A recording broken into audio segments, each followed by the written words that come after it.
Good evening. I'm going to call the September 10th Sammamish Planning Commission meeting to order. Let's start out with roll call. Syed Savavian. Here. Hisham Elkawad. Here. John Bachman. Here. Mike Bresco. Here. I am Mark Boffman, and I'm here. And I think we have Sudha Sankara online. Sudha, can you hear us? Can we hear you? I can hear you, and I'm here. Thank you. Great, thanks. And Ajay Chakrapani is not here, and we haven't heard from him, so we'll see. Since we're on a Wednesday night instead of a Thursday night, maybe he's running a little bit late. Okay, next, approval of the agenda. We're going to talk about impact fees tonight. Anybody have any comments on the agenda? Nope, we'll call the agenda approved. And approval of the minutes from July 24th. Anybody have any corrections to the minutes from our July 24th meeting? None? Okay, we'll call the minutes approved. Next, we will do public comment. Would anybody in the room like to make public comment? Who wants to go first? Sure.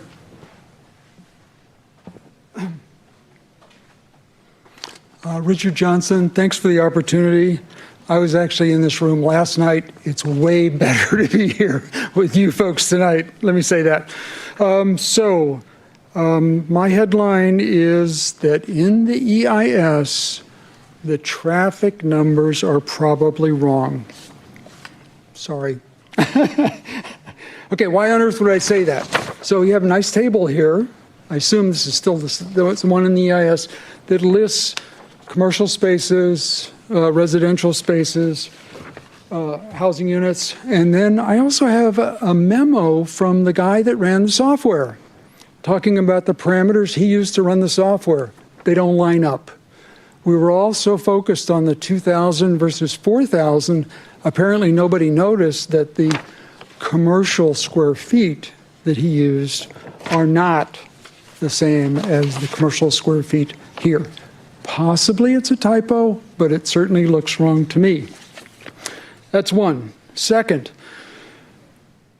in the process of generating the results, the software or the software with the engineer comes up with trip generation numbers. You know, a house generates so many peak hour trips. Sammamish, single family housing, standard number's 1. I'm pretty sure he went with that. For the initial 2,000 units, for reasons I don't understand, but probably are valid, he went with 2 housing units generate 1 primetime trip. I think this is kind of standard, makes sense to me. When he wanted to do the 4,000 case, he took that 2,000 and added another 2,000, but those apartment trip generations is it takes 3 apartments to generate 1 primetime trip. So again, there may be something going on that I don't see, but if I just look at the numbers, it doesn't look like they are correct.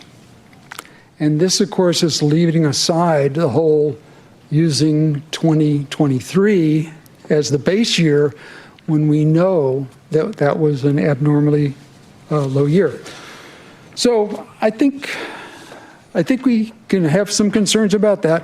What difference does it make looping way back in with the model the way it runs right now? If a developer comes in, runs a project, chances are they can show there's no traffic impact of that traffic. And the question for you folks, since it's part of the discussion tonight, I have no idea, can you still charge an impact fee if the developer can show that using the city's software model, the project will have no traffic impact? Thanks. Thanks, Richard. I would like to point out that I think the reason that it's way nicer to be here this evening than last night has a lot to do with the charm and wit of the planning commissioners.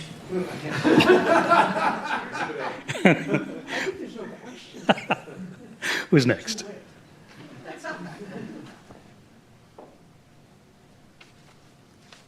Hi, my name's Cheryl Wagner, and I'm a longtime Sammamish resident for almost 40 years. Woo! Anyway, my question tonight is, where is the affordable housing? We've been told that Sammamish has a GMA requirement for affordable housing that requires a 4,000 unit town center. So where is that housing?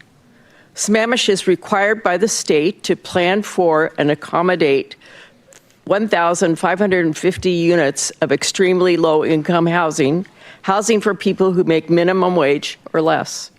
There is nothing in the Town Center Amendment or Code to require or even incentivize building units in this price range. Nothing. There has been some talk of providing developer incentives to address this need. Currently, this type of housing costs about $400,000 per unit based on recent Bellevue and Redmond experience. It's hard to see how you can give a developer enough incentive to cover that. What is Sammamish actually planning for Town Center? There is a city requirement for 10% of new units to be below market rate, and there will probably be an incentive for perhaps 10% more. Sammamish is required to provide only 232 units in this price range by the state. This can easily be achieved in a 2,000-unit town center. So, what is the connection between 4,000 units and the required affordable housing? Can you point to anything in the plan, the code, or even the EIS? Thank you. Thanks, Cheryl. Paul, are you next?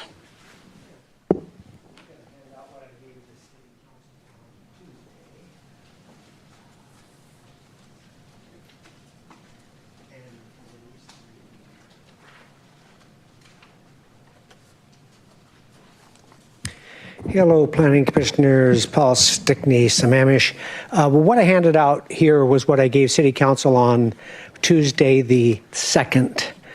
Then I did a comment last night that was following up on this, and tonight is a follow-up on last night's follow-up.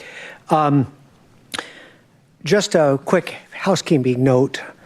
On the handout I gave the council on the 2nd, there's room at the bottom, and I'm in the midst of typing links to roughly 30 meetings that have dealt with land use, transportation in various ways, shape, or forms. Since on the back side of that first page, I had a list of roughly 31 meetings from June of 24 through January of 25 that all have links. I'm going to be turning that in a couple days, so it's on the record. There's a long record about this. A brief summary from the first and second comments, then I have a few infill points to add here in the third. Housing growth is the main issue in Sammamish and has been since 1999. And it's not about the citizens against developers. It's about we ourselves and us. As a community, we don't align on what we think is the best outcome, and developers have nothing to do with it. They have to do what we say. So it's time to bring some facts to the equation and consequences and true outcomes on need, true outcomes on meeting those needs or not, true outcomes on traffic, and a plethora of other details to then see, can there be some consensus as a community from a non-zero-sum game perspective that has a net positive low-impact outcome as compared to winners and losers, which you see mentioned all over social media, which I do not agree with. So it really isn't about whether the town center is 2,000 or 4,000 units. It really is about alleviating or not alleviating citywide housing imbalance for economic, demographic, and workforce needs over time compared to our housing supplies on the ground. So a brief statement I made last night was, instead of saying no to 4K in town center, say yes to optimally alleviating citywide housing imbalance for housing or for holistic added enrichments. And I did cover some of the things I wanted to cover earlier in this conversation. I may type a note and send you some more stuff, but I'm at the end of my time. So look for some more data, and we just need to know what we need, its consequences, before setting a town center number, in my opinion. Appreciate the chance to speak. Thank you, Paul. Mary?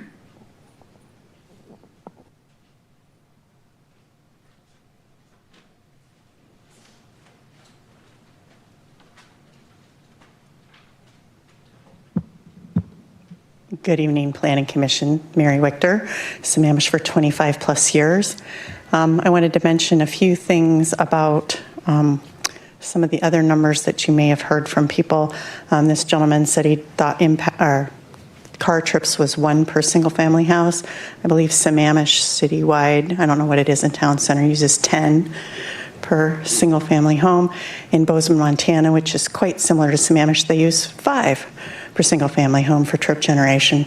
But I can tell you, if you have clustered houses and smaller units and single floors and people that can walk to work or their groceries and or to school, it's really hard to afford a car these days, plus a house. We have neighbors that their kids had to buy an e-bike to go to DigiPen in Redmond, and that was pretty dangerous, but they did it, and now they're in a little car. But it's really hard to afford all the living things and the transportation. So it is important to know your numbers and your traffic counts, and it's important to look at the data that you're using, make sure it's correct, and then look at the numbers and see if they really make sense. There's a lot of people that think if you have smaller units, you're not going to have less cars, but you do. Europe does it. I remember in 1998, I could fill up my Volvo for $80 for a gallon to tank, and it finally costs that now for my car. So it's just really different on the costs. So the second thing is on Town Center, I really wish we'd just stop talking about the numbers, because if you're building 2,000 single-family homes or townhouses, it's actually traffic and school-wise 4 times that. It's like building 8,000 homes. But the people that are asking for the 2,000, they're happy with that. They're like, let's build the single-family homes. Let's build the townhouses. Why don't we do that? That would just be a great town center. I even heard some people say at the mic. The answer is no. That's like building 8,000 homes. But if you build 4,000 using smaller, different, diverse housing that we need, and the Housing Action Plan and some of the other needs have shown it, you end up with only 4,000 impact or even 2,000 impact, because some of them stacked smaller, and like older people, they don't drive as much. You just don't take as many trips. You don't have as many kids. You travel for a while. You're not going to work every day. It's just really different. So I would hope that we'd stop talking about numbers and start talking about the housing numbers. So I'm going to talk about Paul Stickney's last 45 seconds and my last 45 seconds. He talks about CHI housing. That's the citywide housing imbalance. Those are the houses that we don't have for the people that could live here, teachers, single people, divorced people, older people. And Don Jaron, I believe, said we have 20,000 seniors in this city. So I think we need to think about that number. And we just need to look at the people that we have. How many houses could we have, like citywide? And then there are some centers where you can put it, Town Center makes the most, but then you can divide it up. And I think if we flip it to that, then you're not talking about 2,000 or 4,000, because 2,000 single family homes is not a good idea, and you're gonna get single family homes sprawling anyway. So don't try to have those in Town Center. That's my 2 cents worth. Thanks. Thanks, Mary. Lena, do we have anybody online? Nobody online. All right, thanks, everybody. Let's move to our main topic of the evening, our main agenda item, which is an update on impact fees. All right, we You guys will. want to do a high five? Yeah, teamwork. Mary said she wanted to stop talking about numbers, but unfortunately, this is not the presentation for that. Sorry, Mary. So tonight, we will be talking about impact fees and the update process we're at the kind of forefront of. And I'll go ahead and just dive right in. The goal of tonight is first and foremost to provide the commission with an overview of what impact fees are, how they're calculated, and why we're updating them. We hope that this presentation will give you guys a base of understanding and make you feel comfortable with an understanding of what fees are before we come back in November with updated fee amounts for transportation impact fees and park impact fees, because those are the two that we control and are working on. We'll use a hypothetical example to review how formulas are calculated, and then we want to get some policy direction from the commission on key topics. This probably won't mean much to you now, but good to have soak in the back of your brain while we go through the presentation. So the policy direction we're looking for is should the city consider reducing or waiving impact fees for affordable housing? Should the city establish a program to regularly update the impact fees? And just as a note, we haven't updated our fees in 10 years, so we currently don't do this, but hopefully through the presentation tonight, you'll be able to give us some feedback on if it's a good idea to update them more regularly, which we think it is. Should the city codify the impact fee formulas? And then lastly, we just, again, hope that we leave you with an understanding of how what they are and how they work. So we'll start there. So what are impact fees? Impact fees are a one-time fee assessed on new development. The idea is that the fees help offset the costs of expanding infrastructure and services to support that new growth. So they can be levied for things like parks infrastructure, schools, transportation infrastructure. Some communities do fire impact fees, but we don't do those here. And the goal is to ensure that new development is helping to pay for the support needed to, helping pay for the infrastructure to support that new development, but in a proportionate way. So impact fees, we currently have parks impact fees, and for a single family unit, it's $6,700. Our street impact fees are $1,400-ish. 14,000, thanks, yeah, if only 1,400. And you can see on the graph on the right where that stacks up against some of our peers. Unfortunately, the scaling kind of cuts out some of the other city names, but you can see that we're on the higher end there with our current impact fees. We do collect school impact fees, but we do this on behalf of the school districts. It's important to note that the school districts in the county really control that formula and what those fee amounts look like. So the county works with the districts to come up with a formula, and they're currently in the process of updating their formula as well. And then the school districts use their capital facility planning documents and apply that to the formulas to come up with their own fee amounts. And really, we serve as kind of a pass-through. We collect the impact fees on behalf of the school districts and send them over. Really, mostly they're out of our hands, ideally.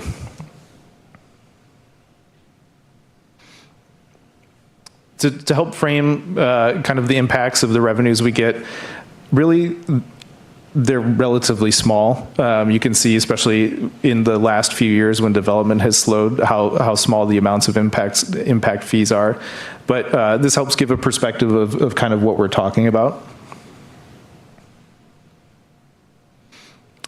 So the state recently, I think in 2023, passed Senate Bill 5258, which requires cities to update their impact fees so the fee amount scales with the size of the housing unit provided. Currently, as you saw on the previous slide, it's a flat fee for any dwelling unit, a flat fee for multifamily and a flat fee for single family home. But it's a flat fee whether it's a 1,000 square foot house or an 8,000 square foot house. So the state has required that cities that plan under the Growth Management Act update their fees so they scale appropriately. They've provided a few options of ways that you can scale those fees by square footage, bedroom count, or trip generation rates. The goal, this all kind of works in conjunction with other state policies of trying to promote more affordable housing. Currently, the impact of a impact fee on a smaller housing unit is disproportionate to that of a larger housing unit, and it's more burdensome for smaller housing units. So they're trying to correct that. Yep, and then we already kind of spoke about the school districts going through their process to scale their fees as well. I just want to add one thing that is important here. So Evan and I are on the outward-facing side of this. There is a whole group, team, if you will, at the city that is working on the back end of this, including our traffic engineers, our city engineer, our parks planners. So there's a lot of information that they review that is technical that we may not always know the best answer to, but we're more than happy to take any questions back to that group. And like we did with the matrix of questions and answers from the last meeting, we'll make sure to watch the video again and pick up any questions that were unanswered and include those in responses again for the next meeting. So, but I wanted to highlight that there's, we've been put on the outward side of this, the outward facing side of it. We're not always experts in it, so appreciate your patience with us as we work through this. It's also a good time to update our impact fees as we've just adopted our comp plan. It sort of naturally makes sense because the idea is impact fees help the city to maintain its level of service standards that are established in the comprehensive plan. So obviously with the updated comprehensive plan adopted at the beginning of the year, we updated our level of service standards, and the impact fees will help us maintain those as the city grows. So outside of it being a requirement to make sure we're following state law, it sort of naturally makes sense right now to come back and revisit this. Again, the goal is that it's a proportionate share of infrastructure, and the idea of nexus and proportionality, I think, is something David touched on at the last meeting, but this was what drove kind of the Supreme Court case that led to this legislation change. So now we'll talk about the scaling methodology that we're going to use for our fees, and we've decided to go with the square foot calculation. For us, it's the simplest mode to administer. We deal with square footage when permitting houses for everything. Getting into bedroom count can get complicated because it would be very easy to spin into discussions with applicants of what counts as a bedroom and what doesn't. So for us, this feels like the most black and white way to administer the fees. The scaling method, again, this is kind of getting into the realm of the experts, but was developed by FCS, our consultant, and it relies on regional and local housing data and occupancy rates. It ultimately will set a minimum and a maximum fee, and that's based basically on occupancy rates of housing units of different sizes. So if you look at the graph here, the smaller housing units typically house less folks, and then as you go up in size, you get more occupants until you hit a point of about 2,500 square feet, where the data shows that occupancy rates level off around that housing unit size.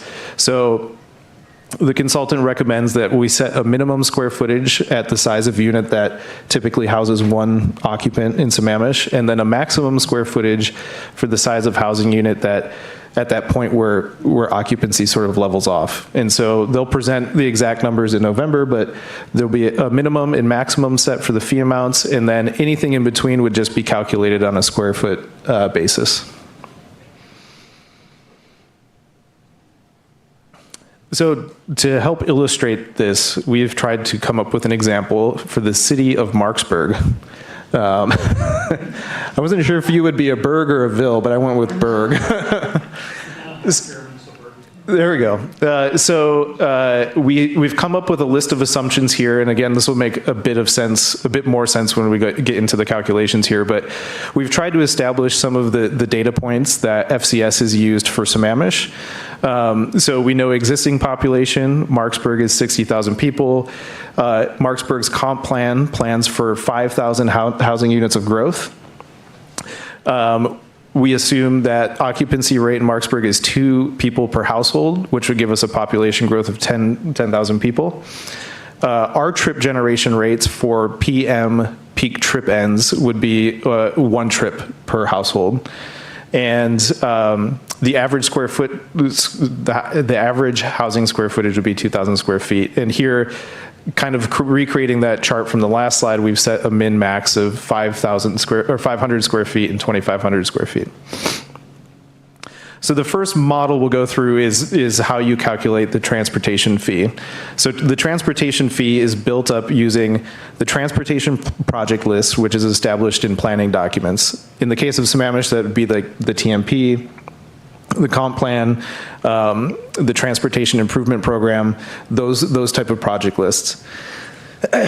Again, the fee is, we'll use trip generation rates to understand how that development will impact the transportation systems, and it uses growth assumptions.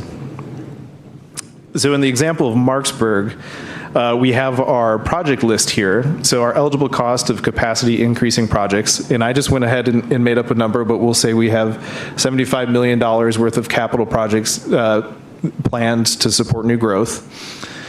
Then we've got our trip generation rates for our new households. And if you'll remember, we're planning on 5,000 housing units with 1 trip per household. Simple division gives us a transportation impact fee of $15,000. So in November, FCS will show us the real numbers for this, for Sammamish, but this gives you an idea of how they'll get to their numbers.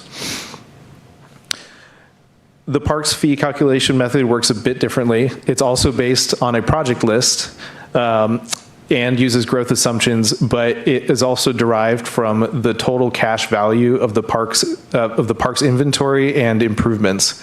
And it's derived using the current population. This one's a bit more confusing, but we'll go ahead and walk through it. So in this example, Marksburg has a current park inventory value of $150 million divided by its current population. And the idea here is to understand what the park's value per person is. So $2,500 in this scenario.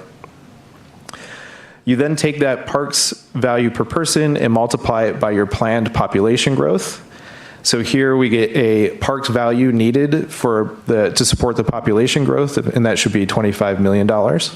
Evan, can I ask you a question quickly? Yeah. What is the definition of park inventory? What is park inventory? It's the list of parklands, the facilities on the parks. This thing? Or? Existing, yep. So it's totally different, because in the case of transportation, we're looking at 6 years or 10 years ahead. In the case of park, we're looking at the existing conditions. Correct, yep. What happened with the future? Because well, we'll get to the future part on the next slide. We'll get to the future in the future.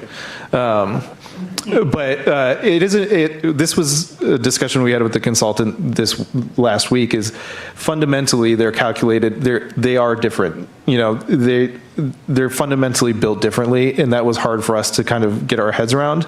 But the sooner you can kind of divorce comparing the parks fee to how the transportation fee is calculated, the easier it will be in kind of grasping it. So we then take, let me revisit the last slide really quick. Okay, so the parks value for growth number of $25 million. So we then take the future-looking capital list that Commissioner Safavian just brought up, and for here we're using an example of a 6-year project list of parks projects to support growth, and we're doing a lot of work, $50 million worth of work on this list. We then take that and divide it by the park value needed for growth, and that gives us our capacity adjustment number of 2. Then we take that park's capital value per person, multiply it by that adjustment, and get our park's impact fee. So after that long meandering formula and all those numbers that Mary was looking forward to, we get to our park's impact fee of $5,000. We then have to figure out how to scale the fee. And again, this all gets a little confusing and it goes back to those assumptions we made about Marksburg. But the minimum and maximum are based on both occupancy and square footage. So we have to use the total fee number for the average units and do a little math here. So first we need to come up with a per occupant rate. And if you'll remember, our assumed occupancy rate was 2 people per housing unit. So we divide our total impact fee by 2 to get our per occupant rate of $7,500. And if you'll remember, when we go back to that occupancy chart, we set the minimum fee amount at a housing unit that occupies 1 person. So the occupancy, that rate per occupant then becomes our minimum fee amount. To set our maximum fee amount, we go back again to that chart that graphed occupancy per square foot. And we grab that housing unit where we see the leveling off of occupant numbers. In the Marksburg example, that was 2,500 square feet. So apply the math and get a $7.50 per square foot fee, and then you multiply that by our biggest households, that biggest household size, 2,500 square feet, and get a max fee amount. And then you apply the same for parks. So I'm sure I confused you, and I apologize, but again, the min and max are set kind of differently. One is based on occupancy, and one is kind of based on per square foot. Sudha, go ahead, ask your question. I don't have a question. Evan, can you just go back to a couple of slides? I'm trying to understand, so that's all. Just one more slide. Okay. Happy to answer any questions, or try to answer any questions. Well, I have to understand it first. So. Just kidding, just kidding. Okay, thank you. Thank you. Yep. So right here, is there, I did lose you a little bit at the end and how you get from per square foot to the min max, but it sounded like we were using number of occupants in the calculation instead of square feet. You end up doing both, and I think it helps to go back to this. Go through two stages of adjustments. Right, and it goes again back to this occupancy. So it's it uses occupancy data to understand kind of the smallest unit in the city, or maybe you have a better way of explaining this, but. Yeah. So basically what you're seeing here is that at 500 square feet, you've got one occupant, right? That it levels off at 2,500 square feet with two occupants, right? Is that where we were, or is it three? Well, for Marksburg For example, we used two. So for Marksburg, we said two, okay. Yeah. So go over to the slide with the numbers, the roll up again. This one, yeah. So on the left, the transportation impact fee. The way to think about this is the minimum fee is for the size of home where it's not going to be fewer residents. So at 500 square feet, if you went smaller than that, you're still not going to get below one resident, right? So we're basing it on per occupant because the square footage is moot at that point. You're always going to be at one occupant. So everything between the minimum fee and the maximum fee is based on actually per square foot. So what that ends up is that, if you're at 500, and I'm going to guess that, so 500 square feet was 7,500, right? Is that what it was? Mm-hmm. So it comes out right. I'm trying to remember if it works out right. So basically then you multiply it. So say you had a home of 1,000 square feet. Well, then your impact fee would be 7,500. Is that right? Because it has one occupant? Because it has one occupant, because that's also how it happened to scale out on the square footage scale. If you had 2,000 square feet, you'd have an impact fee of 15,000 square feet. Because that's just how it scales out. But if you had a home size of 2,500 square feet, which is also identified as where it plateaus at 2 people per unit, you would be paying it's still based on the square footage, but it doesn't get any bigger. So if it's 2,500, if it's based on square footage, what do you multiply it to come to 18,000? You multiply that by 7.5 per square foot. Oh, okay. Okay. Right. So, but not by the 2 occupants where you were showing that in the chart, the maximum is 2 occupants. Not by that, okay. Right. In that case, it'd be 15,000. 15,000, It's yeah. higher. This is the challenging part of this, because I think as we heard here, you go through 2 adjustments. And this is the formula that the consultant is proposing to use. And it kind of gets at a smaller unit, smaller fee, larger unit, larger fee, and it's scaled based on square footage that is pegged to occupancy. The same applies to parks. So you go through that first calculation to figure out what the impact fee is, and then you adjust it per occupant, and then you adjust it per square foot, and then you apply that to the scaling, which has a minimum scaling and a maximum scaling, and sets the bookends. So if you had a 5,000 square foot home, you'd be paying $18,750 for transportation.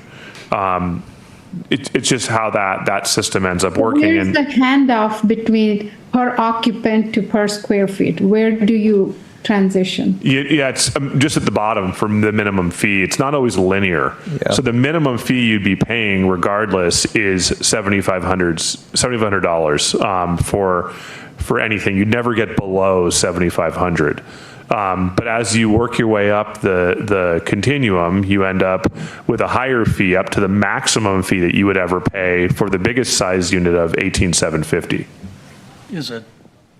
Am I correct? Maybe not. Am I correct in saying the minimum fee is set by occupancy? Right. Everything after that is set by square foot. Goes to square foot.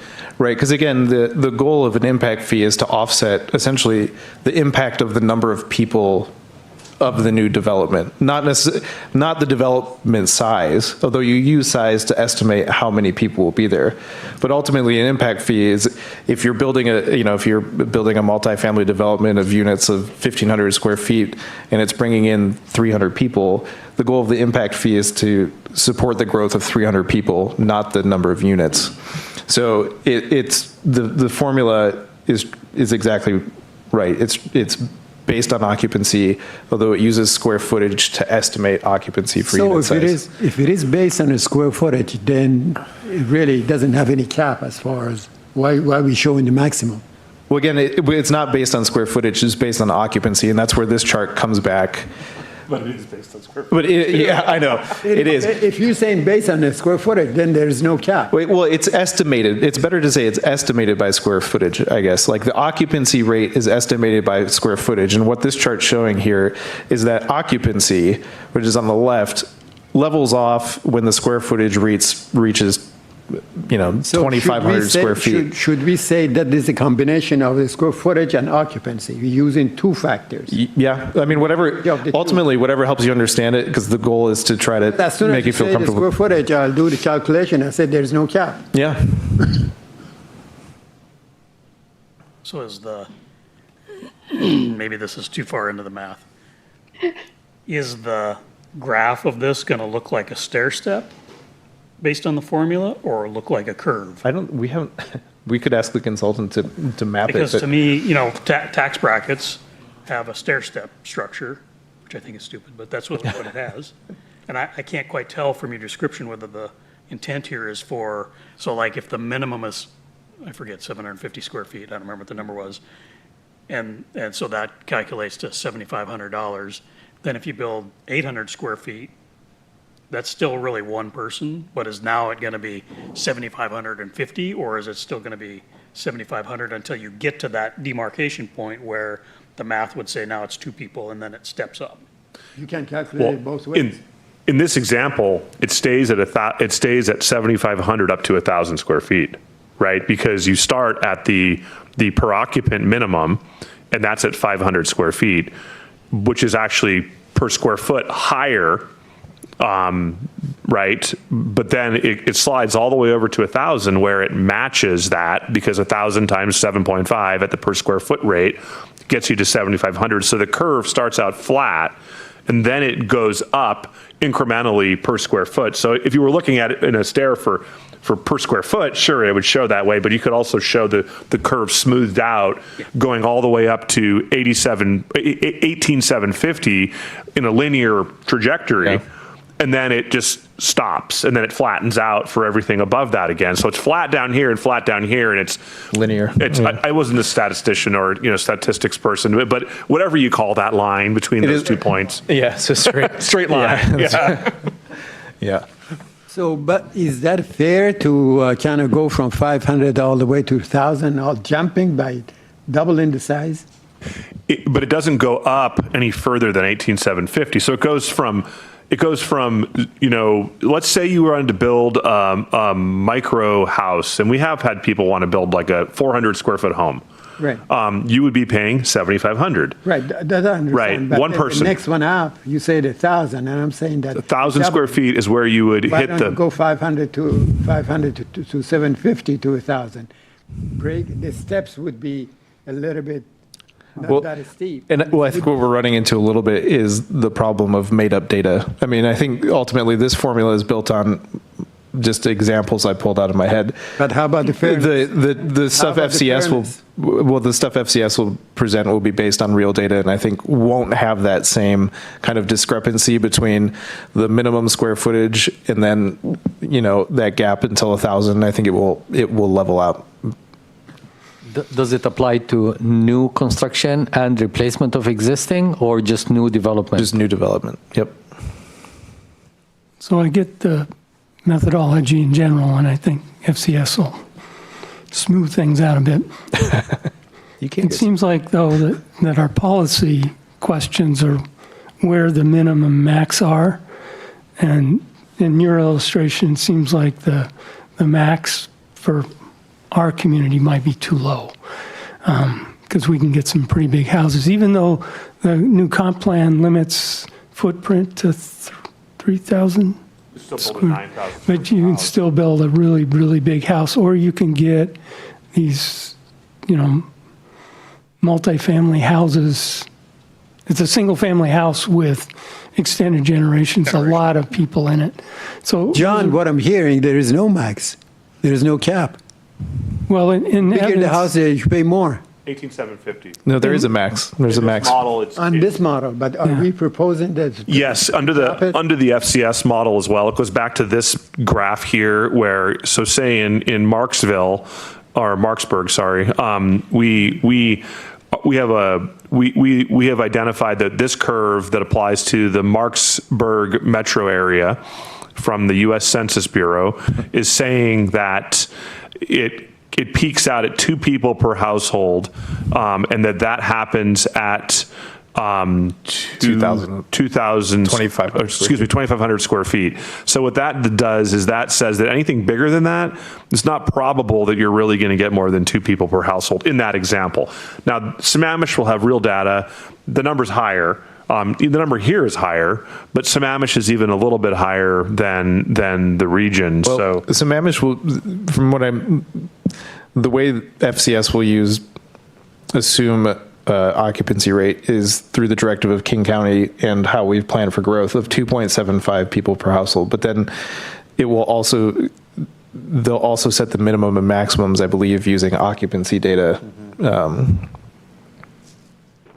yeah, so I guess my point is considering on the upper end other factors, possibly other factors than just the occupancy maximum, just because of the size and the wealth associated with those huge houses.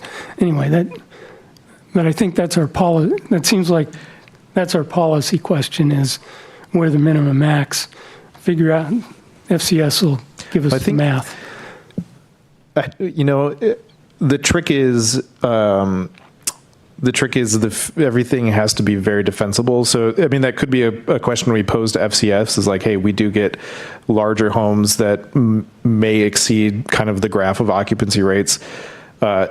Is there a way to create a formula that would be defensible? And maybe they have something offhand. I'm not sure, but I see that as the big challenge there. Do you have anything? Yeah, I mean, that's the nexus proportionality question, and whether or not a 5,000 square foot home, 6,000 square foot home, 8,000, 9,000 square foot home ultimately generates more trips.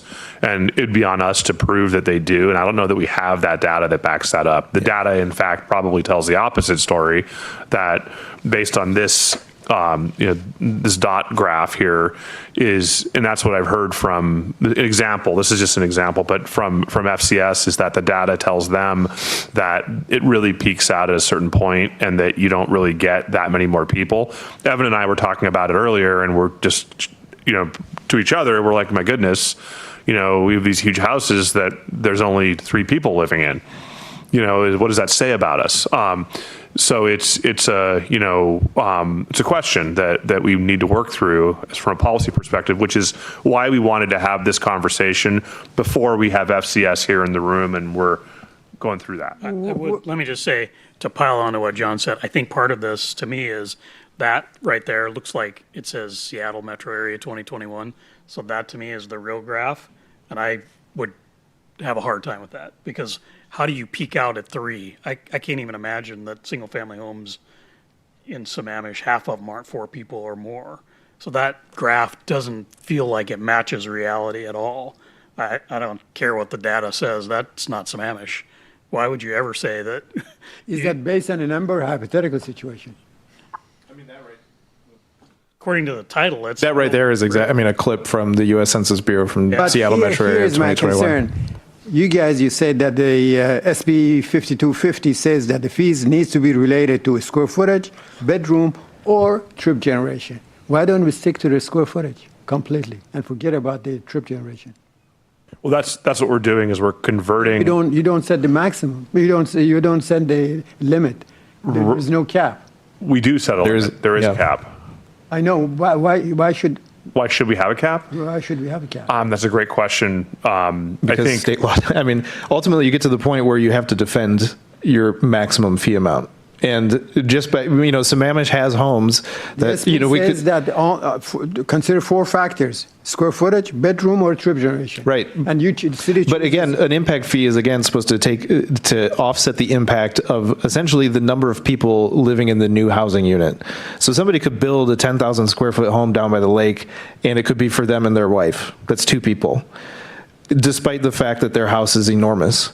And so we have to, I think there's a logical impulse to say that house is huge, it has a big impact, but ultimately what the program is supposed to do is offset the impact of those 2 people, the impact of their trips on the roads and how they use the park systems and the kids that might go to school. Right.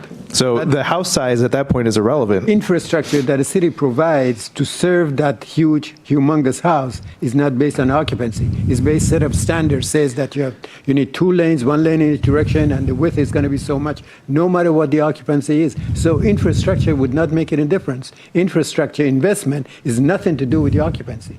It's to do with the standard. And the impact fee is based on applying the city standards. But that is factored in earlier, if you go back a couple slides to eligible cost of capacity increasing projects, which is what you were talking about, regarding the improvements to the lanes that serve the home, et cetera. So this is the total based on under Marksburg. If you go back a slide, I think we're looking at growing by 5,000 units. And so what we know is that, and we identified that a trip generation rate from a household with an occupancy of 2 is 1 p.m. peak trip end. And we know that if you go forward 2 slides back to that again, right there. And we know that under our city's TCIP that we have $75 million worth of improvements that are planned to serve the 5,000 unit growth, right? Right. So that you then, and that accounts for the trips that are coming from those growth units that are in the city's forecast model, right? But so it's those forecasted improvements that is in the TIP, not based on the occupancy. It's based on applying the city standards as far as the road width, the sidewalk, and all the amenities. It's nothing to do with the occupancy. Right. So, but that goes back to the city's transportation master plan in our case. So what they've done is they have applied the growth target in the master plan. They've used a forecast model that considers all of the necessary improvements that need to be made to serve that population based on a TAS distribution that you're probably more familiar with than I am, and that what that ends up resulting in is a CIP, a TCIP that is a project list that is a short-term, near-term list that's funded, that at least has some funding accounted for. You don't have to fund all of it. I know there's a debate out there in the community about that. I don't want to get into that. Get into it. And that ultimately that value of that work is 70, in this case, $75 million, and that we then divide that out by the growth in new person trip ends, which is because it's 1 PM trip end per two-person household, it's 5,000 trip ends, and then that ends up with us generating this impact fee here. So from my perspective, granted it's a bit of a layperson perspective, and I'm not as technical as you, so I apologize there, is that those trips and the design standards, the road standards are accounted for in all of that by way of that path to get to this point.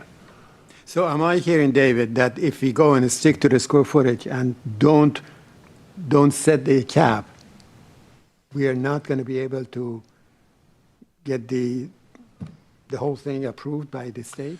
Well, we have to approve it. I don't think it's so much getting the state to approve it. It's more. It's not defensible. It's not defensible, meaning that if we got a Nolan-Dolan proportionality challenge that went to Superior Court, the question is whether we have the information that can back up the case that there is a nexus in proportionality to the fee that we're charging. That if your building keeps getting bigger beyond a certain point, can we prove that there is an additional need on transportation infrastructure? Are there more trips coming from that home that would then cause it to have to pay more in an impact fee? And what we're saying is by setting the ceiling, the outer bookend, right, for the bigger size building where it stops increasing, is we're saying that's where we have noted that there are not more people in the building generally, therefore there are not more PM trip ends generally, and that we feel that this is the point where we can justifiably argue. Now, if we want to bring in other data sources and we want to ask FCS to consider something other than the census graph that we looked at, maybe there's a study that was done about East Side household populations that identifies Sammamish as having generally this square footage with this many people as a family-oriented community, and I've observed it. I mean, I've been here for 10 years as an employee now. I've started to see these things, that maybe there's an argument that could be made there that we could then set the number higher because now there are more PM trip ends occurring, which would allow us to move up further up if the houses get bigger, move further up the continuum before we cap it. Sorry for the long-winded thing. I hope that made sense. This is all about roads infrastructure, right? How about all the other things? If I build my 10,000 square foot mansion by the lake, and I put a swimming pool, and I put 2 elevators, and I do all those. Who pays for the additional electric infrastructure? Who pays for the additional sewer infrastructure, main water infrastructure?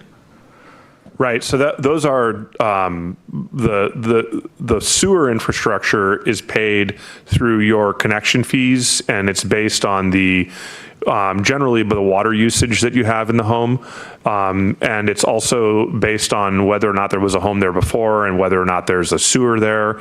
There's latecomer fees you could pay. We've seen homes pay, $40,000, $50,000 in latecomer fees because a sewer was put in by somebody else who then gets paid back for putting that in, that proportional share, for example. The water fee would be based on the meter size. So the bigger the home, if you had sprinklers and you had a bigger meter, you tend to pay more, quite a bit more. It actually ratchets up significantly the bigger you go on meter size. When the clamshell gets bigger and the pipes get bigger, it results in more water. But what if the city needs to go and upgrade their transformers down the street so they can bring more power to my house? Who pays for that? So PSC is our service provider there, right? And so depending on the size of the development and depending on what you're doing, and Sudha might know something about this too, that we generally see the builder have to pay for upgrades that are made, a drop from the street. Depends on how far they have to chase it down the street. Sometimes it just depends on the formula that PSC uses. That cost is absorbed by the ratepayers. That's also true for water and sewer connections. It really just depends on that scenario, not saying that it's fair all the time. But we have seen some larger homes being built that have had to make bigger investments in their sewer connection fees and their water meter costs, right? We've also seen that subdivisions that have gone in have had to make big investments in chasing the electric infrastructure back to putting in a transformer somewhere to increase the capacity of that underbuild or delivery grid component.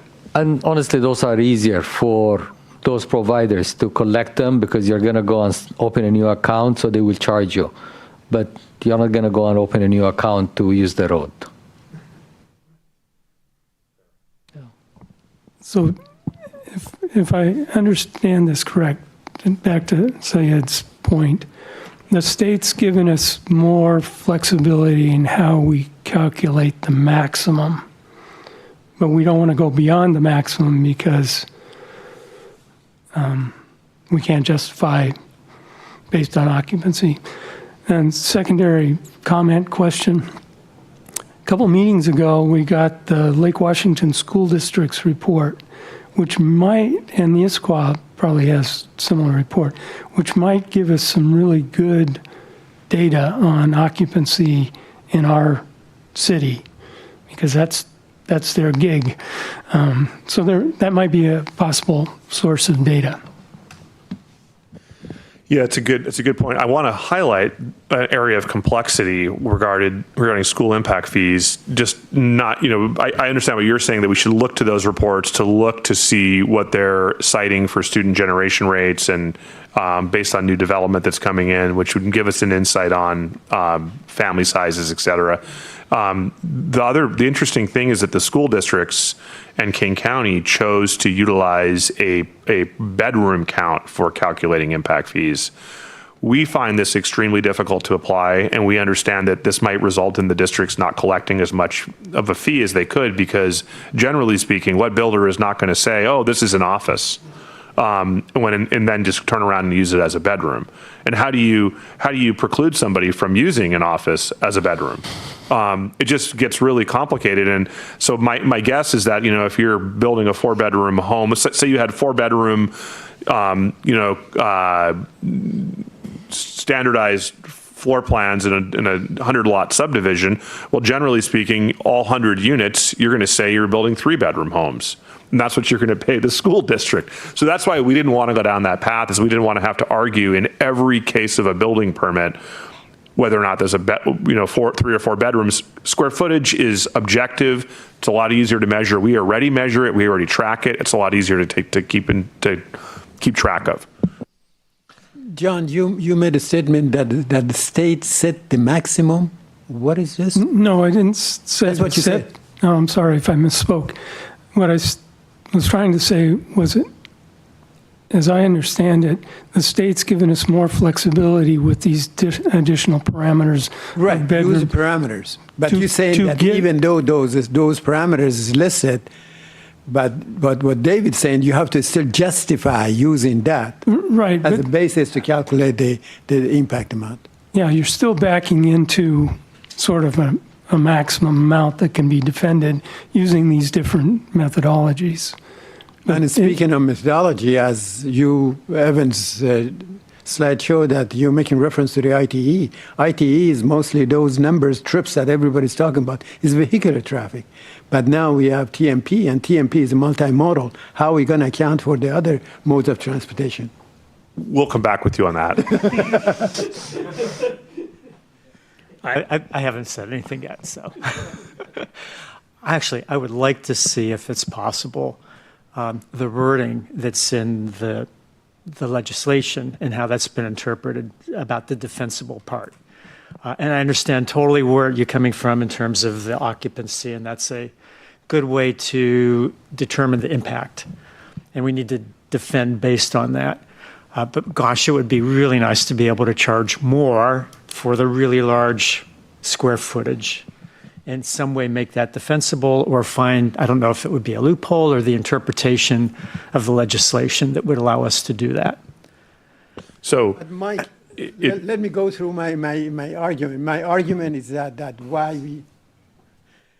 why we relate into the size of the square footage of the building as far as infrastructure need. Infrastructure need is based on when somebody come up with a plan and widen the intersection, add another lane, they don't look at how many of these houses that they get access from that street is going to be occupied, or is going to be the square footage is going to be so much. It goes by certain standards. I understand that. I'm just saying, I would like to see the language to really make sure that we're using those maximums appropriately. I think it's not the legislation, it's past court It's case law. cases. Well, that's what I said. Or the other, so the pieces that say that this is how you have to defend it, because that really makes a big difference in setting those maximums, right? It's critical to know that. Absolutely, precisely. and perhaps we need the city attorney to come visit us at a meeting and give us a little tutorial on that. We did go into some detail in the last presentation with the language from the Nolan Dolan case, and there was another case as well that we cited in there. We'll be happy to add it back to the slide deck again. I would appreciate it. I think we also could try to get something from the city attorney about how this is interpreted and applied. Generally speaking, we are risk averse as an organization, maybe more so than others. We really try not to get sued, but that doesn't always end up with the best outcome, because when you're trying to avoid something that maybe won't happen, you end up maybe not being able to go as far as you could in order to collect revenue, other things. I get all that. And the reason I'm asking and want to have that level of precision is that part of the rationale for the legislation was to better encourage affordable housing. And so that's where the minimum comes in. But one way to do that is to be able to offset infrastructure needs for affordable housing by charging more for those really big mansions. So it doesn't make total sense to me in terms of accomplishing what this legislators wanted to accomplish. It makes sense in terms of using square footage to estimate the impact in terms of number of residents, right? I get that part. So absolutely, that's a really good point. So what I think the legislature, and so we will include as an exhibit with the next packet the actual bill, right? And there's the legislative record that goes along with it, which is interesting too. But I think when I read the bill, my understanding is that what the legislature was saying is that, hey, cities, you're not doing a good enough job accounting for the fact that we're trying to build all this middle housing, and you're charging like single family rates for like a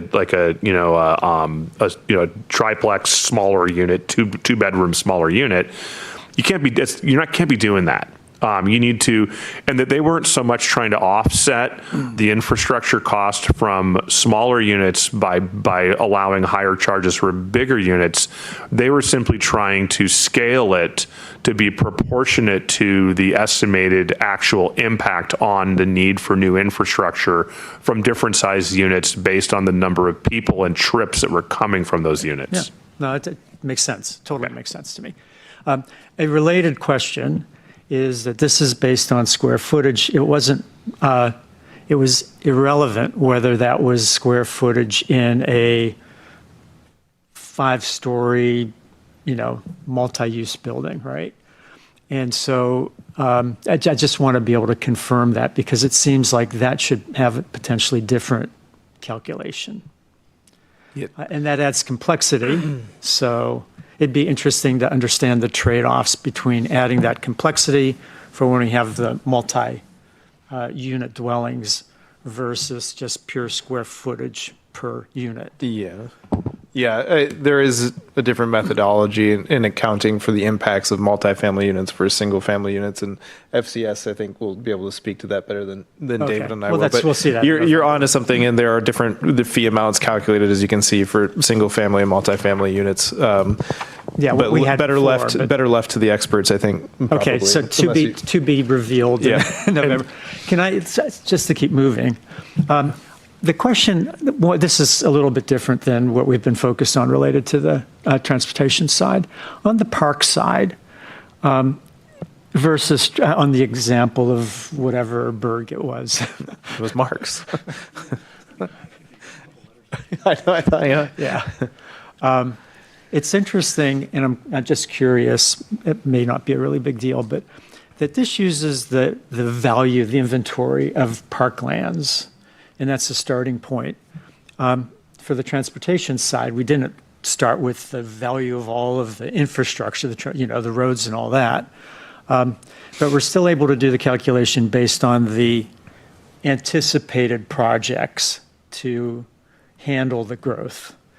Why weren't we doing the same thing, just the additional cost of the growth for parklands, rather than starting with the value of all of the parks? We do get to that point, but we use the total value of the parks and the existing population to come up with an amount per person of the park value. I saw that. That makes sense. Then, so you then go down to this eligible capital facilities list, which is exactly what you're talking about. It's that list of projects that is estimated to support new growth for parks, and you run that in comparison to the total value needed for growth. You could have done the value of the improvements to parks and divide it by the number of new people, just like you did for transportation, I think. And so it just feels like there's an additional complexity here based on the... I think part of that is, if you go back to the other slide, Evan,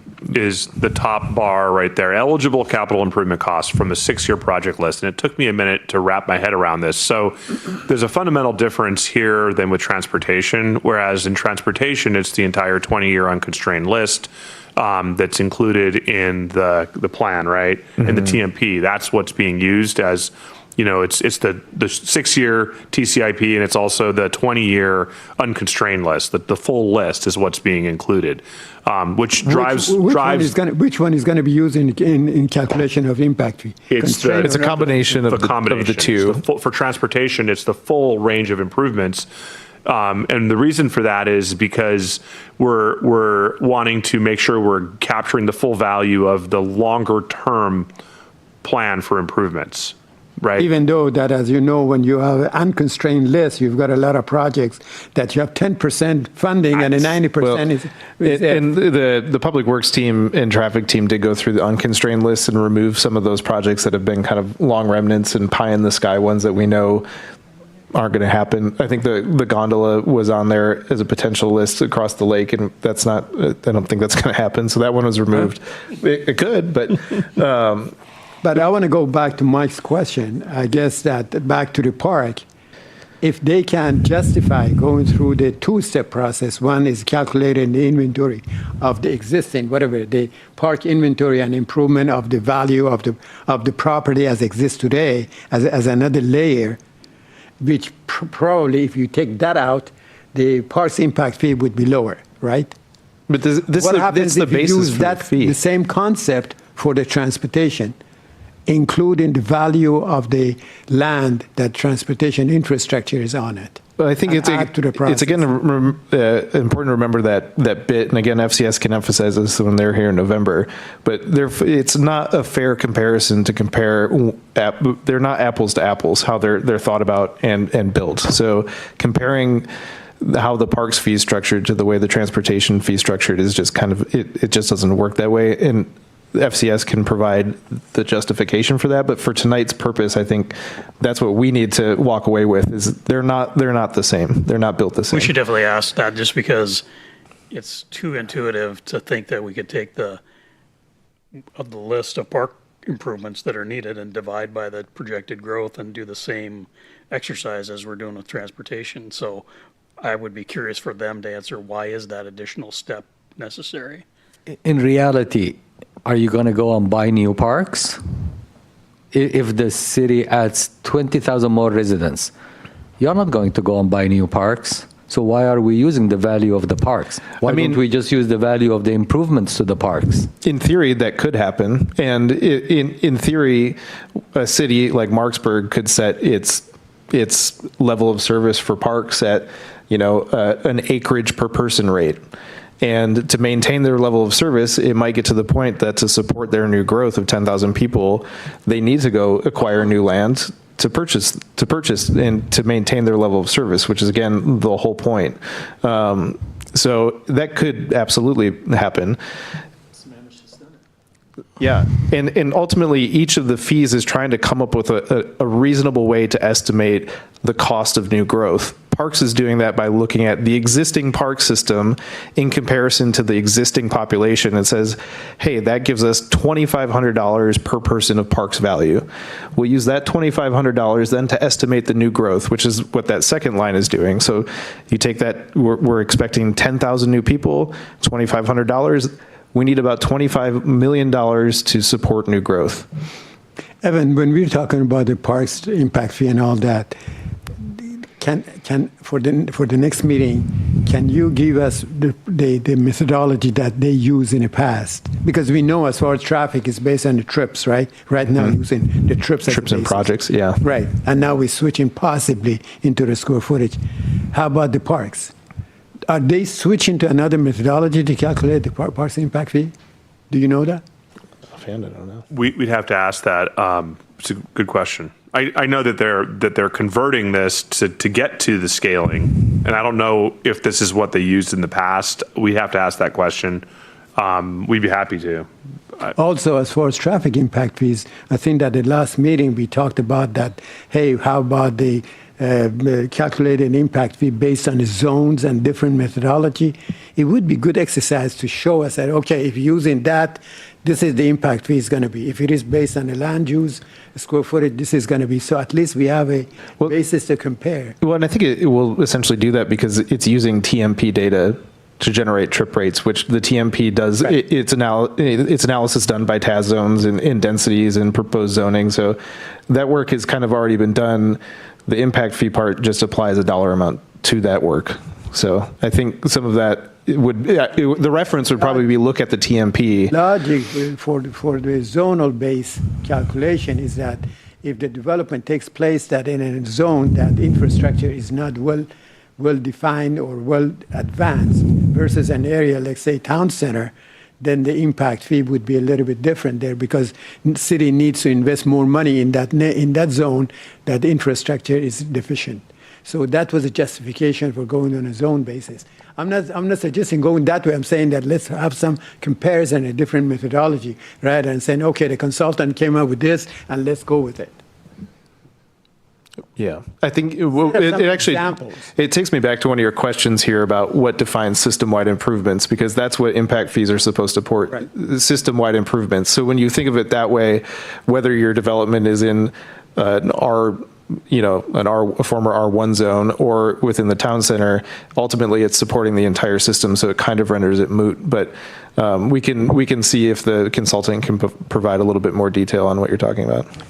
Evan, one of the questions that we were asked to maybe provide feedback about is how frequent should we do updates to the fees? And I support updating them. But I keep going back to the question I just asked you about the parks and how many new parks do we need.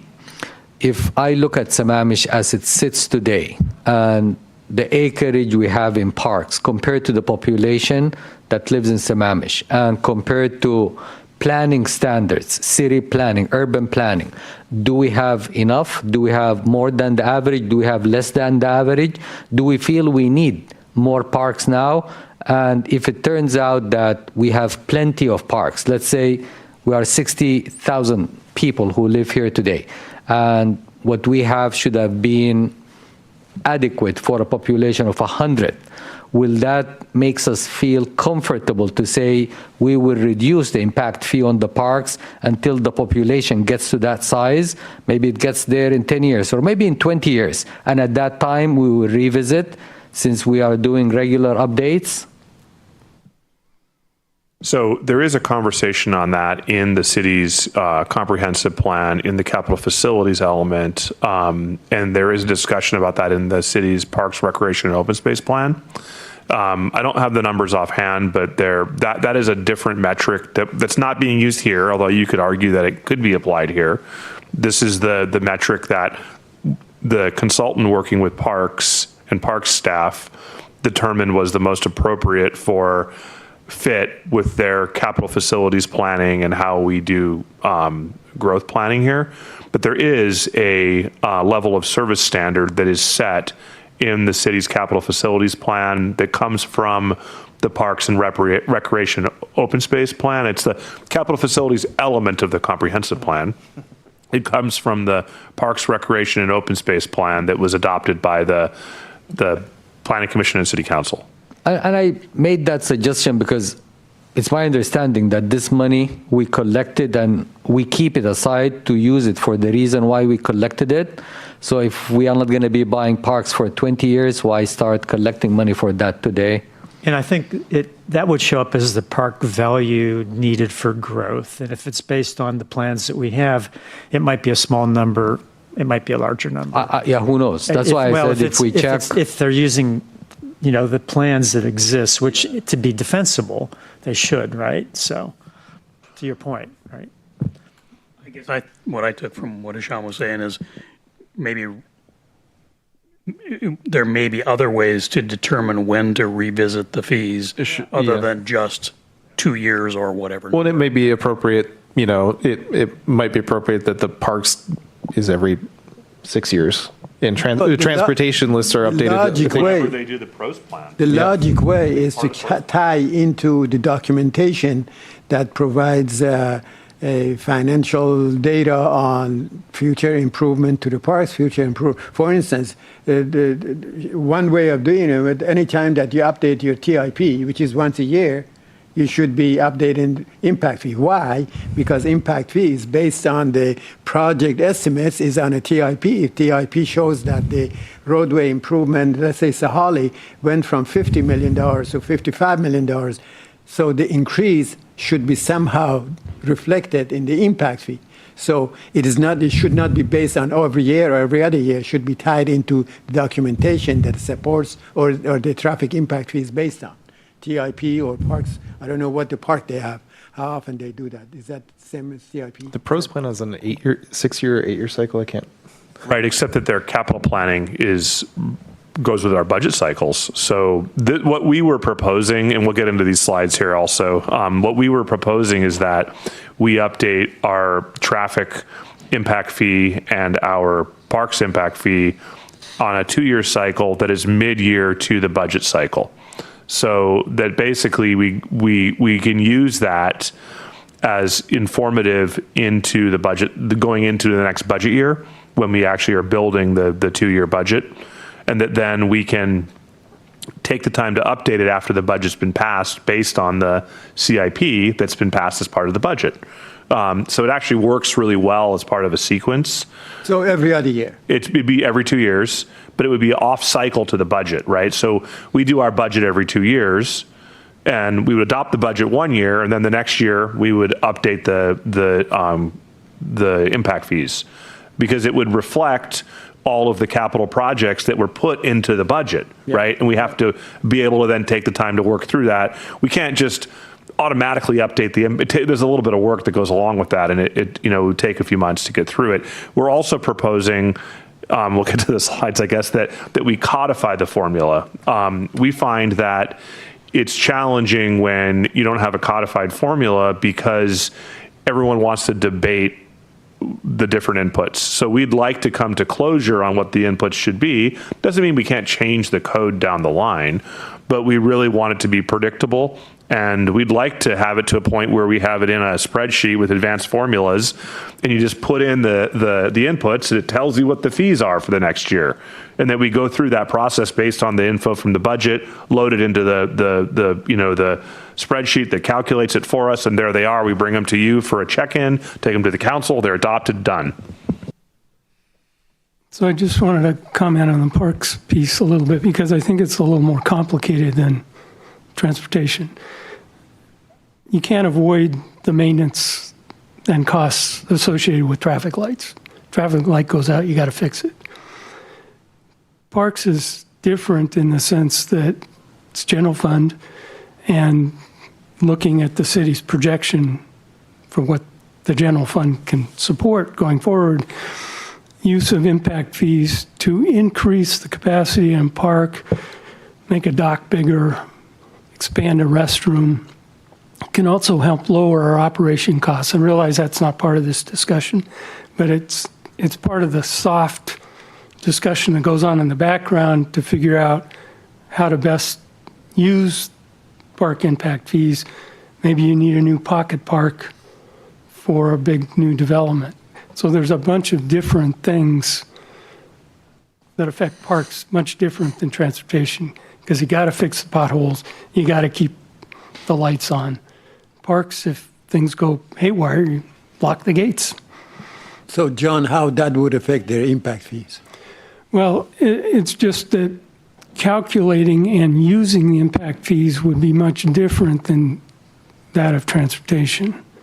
For example, if you use the impact fees to dramatically increase the capacity of ball fields, you've also increased your operational costs significantly. Maybe you've increased your revenue a little bit. So there's a whole bunch of different factors in how the park impact fees might get used to offset the impact of new residents. It's really complicated. Well, the reason that I asked that question, because the first thing when you started talking about this, the first thing came to my mind when you compare with the traffic impact fees and you said an example, let's say that there's a problem with the traffic signal.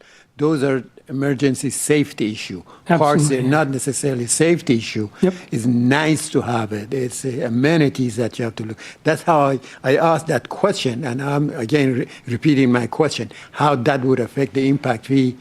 You're trying to kind of saying that there's more complexity in the parks fee. In how they affect get used, how the impact fees might get used. You can't use the impact fees for operational costs, but you can fix your capital to reduce your operational costs. Well, you have the same restriction as far as traffic. Yeah. For what it's Different worth- one.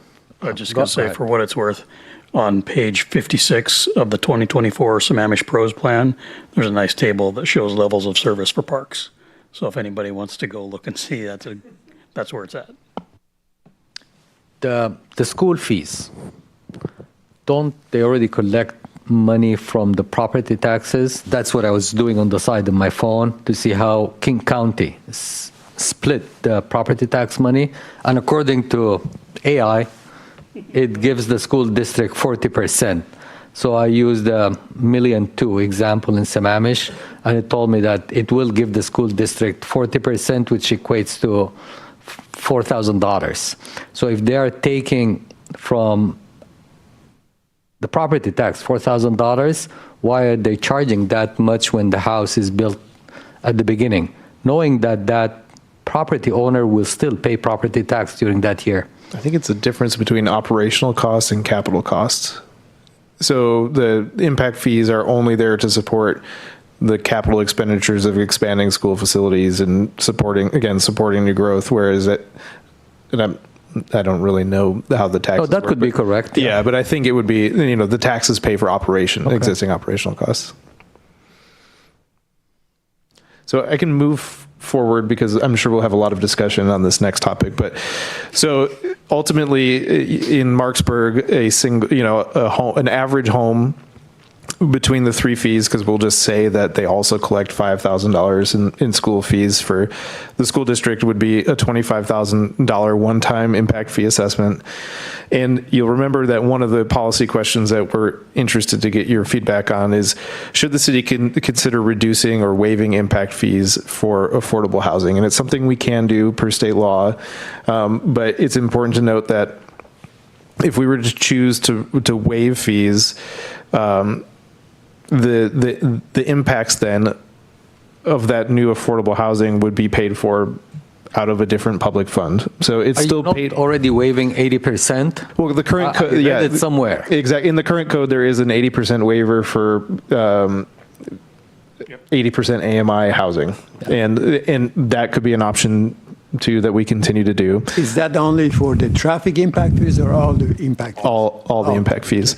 So to give you kind of an understanding, if you were to play out the full amount of growth in Marksburg over the planning period, your total impact fee revenue would be $125 million.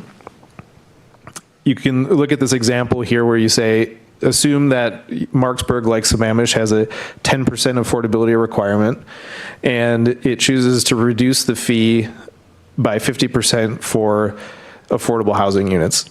So over the whole program life cycle, you would lose out, you would have to make up, I guess, $6.25 billion in using public funds to support the growth of those affordable units. If you were to waive the fee over that same period, you'd be looking at $12.5 million. So we're trying to give an example here of what the revenue loss would be and what the commensurate public funding would be to support that growth. So I'll open it up. If we use round numbers for Sammamish, not Marksburg, how much will that be based on the current? We can come back with that.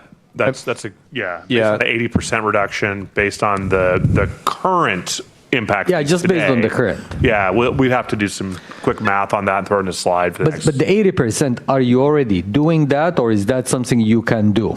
Well, it's something we can do, and the applicant has to request it, and there's a bunch of criteria that go along with that.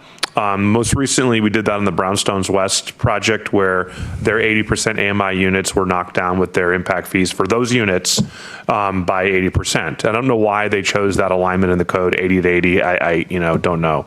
Our consultant tells us, and our legal counsel tells us that it is much more complicated to waive a fee, and that there is, the generally, 20% reduction, easy. 50% reduction, pretty easy. 80% reduction is about where the threshold is. There's something in state law we'd have to look into. We can come back with that that is a limit at 80%. And I don't know why the way in which the other ratepayers in the system have to make up for it. So what the state law says something about, and don't quote me on this is a general gist of it, that if you go below 80% or more than 80%, however you want to look at it, in reduction, then the city has to demonstrate how the other ratepayers are accounting for that reduction in revenue for those improvements. Our consultants knows a lot more about this because they do this full time. So we'll have them help answer that, but that's a really good question. One of the other challenging things that I believe in transparency and making sure everyone's aware of this, but one thing we're considering in the town center is, and we're going to be talking more about this in the many upcoming meetings that we have in the town center, is a multifamily tax exemption, right? And the premise behind a multifamily tax exemption is that you can, for a certain number of years, say 10, or I can't remember what the state law allows, 15 years, allow for a reduction in property taxes or for a multifamily development. So that development is now, in theory, paying a reduced tax rate or not paying taxes for a certain period of time. So then if there are affordable units in that development, now you're also waiving or reducing or waiving the impact fee. So when a development comes online, and say it's scaled, say it's a 500 unit development that has a pretty high number of 80% AMI units in it, which would be great. We would really like to see that. But the implication that goes along with that is that you're first of all, you're not paying property taxes, which are then spread around the other taxpayers, and that is accounted for that way, right? And then on top of that, now you're waiving the impact fee for the infrastructure that supports that then, the roads aren't cheaper to build. It's spread around that way. So I just want to be transparent about that as a policy discussion, that when you start to look at stacking exemptions and reducing fees on multiple levels, you may find the need to do that as a community in order to promote affordable housing, but that's not resulting in a reduced cost for parks land or park services. It's not reducing the cost for roads or road services. So as a community, having that conversation that, yes, this is something we want to do is important. So I wanted to highlight that. When we talk about this is just one prong. Yeah. There are multiple prongs that we're now looking at with trying to promote affordable housing, and we need to be conscious of all of those and how those work out and what the bigger picture implication is. Well, do you have some data? Can you get some data from the other cities, lesson learned, that they did make those exemptions and this is what happened? Can we get that? It might be hard to get the data. We could get the anecdotal commentary from some of their staff first fine. to That's start good with. enough. Sort of like, what Say, was your okay, experience with Right. this? What's your experience? Did it work? Did it add up all in a sudden? We got more affordable housing because of this, or it didn't make that much of a difference? Well, I'll add another prong to that point David made, is that the city recently adopted a $35 per square foot affordable housing fee on new housing across the city.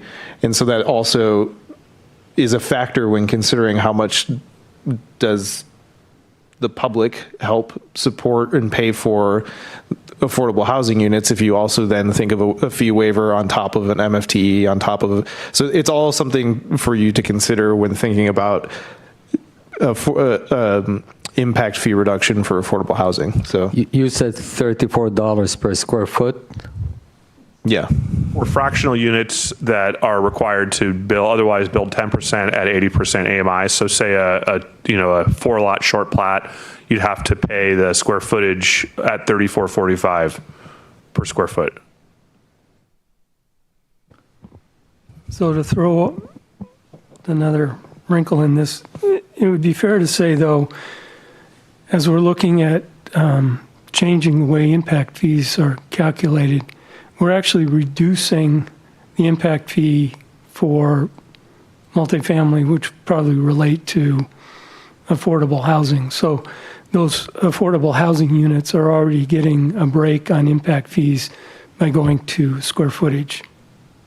And that's what the legislation is speaking to, right? Is that by scaling it to square footage, that a smaller unit naturally leans towards a smaller fee, which makes it, in theory, at the market rate, more affordable. And there is really there are so many factors that go into land economics that I'd love to go back to school and study it full time. But it's that there's all the factors that go into it that drive the pricing, and that they're on top of that, there are the impact fees, right, that are layered on to the market price of that home. Now, keep in mind also that builders can, and another component of this is that homeowners can defer. So you can defer the payment of your impact fees until different points, right? You could pay impact fees if you're in a subdivision at the point of the final subdivision being recorded and approved. You could defer from that point forward to the point where a building permit's issued. You could even defer further down the line to a point where occupancy or final inspection takes place. You can even defer further down the line to where the first point of sale of the home occurs. So we do see builders that are building on credit, oftentimes because they don't have the cash to pay the fee, end up deferring it all the way down the line so that it's rolled into escrow at closing.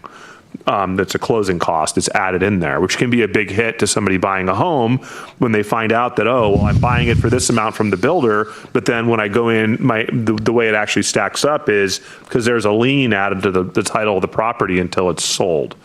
So that is something that we do see. The benefit of paying it early is that most impact fees don't usually go down. We usually see them going up, so that a builder who might be working on a subdivision or a bigger project that takes multiple years to get to completion, if they pay the fee earlier, they're hedging their bets against that fee going up later, and they could save themselves some money.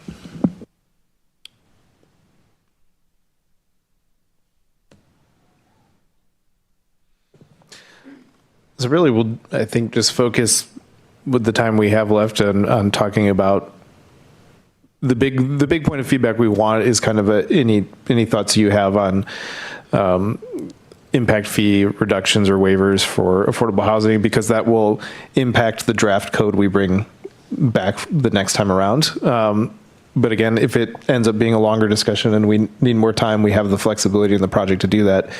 But I think we talked a little bit about updating the fees regularly. David explained kind of why codifying makes sense, and I think there's a general head nod that makes sense. So really curious your thoughts on the affordability component. I'll jump in. I like what John had pointed out, which is that the nature of the formulas right now provide a benefit, if you will, for smaller units, which would be more affordable. I would be interested at some point, not necessarily right now, but there, when we get to the very low AMI affordability, from what I've seen, the only way to really build those is through some sort of additional infusion of money.